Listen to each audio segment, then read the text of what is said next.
Amid growing criticism over the second salary ranking lawmakers get every month, the National Assembly has decided to abolish the so-called special activity funds. It will only leave a minimum amount that's related to national interest and will publicize how that money is spent.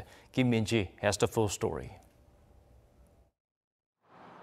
The National Assembly has decided to completely do away with the so-called special activity funds, with the exception of some areas related to core national interests, such as foreign affairs, security, and trade. That means there will be no opaque funds set aside for the Parliament's negotiating parties and standing committees, and no foreign travel expenses for lawmakers, along with any expenses that do not meet their original purpose or go against public sentiment. For 2018, we will only enforce minimum expenses that are commensurate with the money's purpose and return the remainder. We will also sharply cut the budget for the funds next year.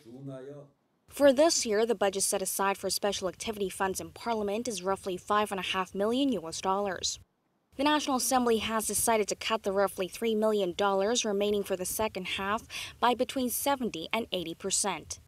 That means that only roughly $440,000 will be used under the name of special activity funds.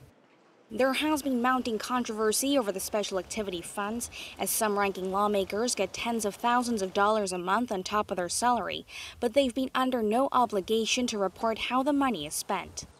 The latest decision comes after the floor leaders of the negotiating bodies agreed to scrap the funds on their part on Monday, revoking earlier plans of using the funds in cases where they can turn in receipts or documentation.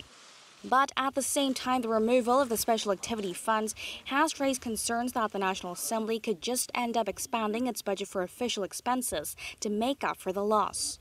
The Parliament said that it will be willing to make public the execution of the special funds next year after taking time to adjust by the year's end. The National Assembly also vowed to review thoroughly other areas of the budget allocated to the Parliament aside from the special activity funds, saying that any areas deemed a waste or reckless will be cut. Kim Min-ji, Arirang News.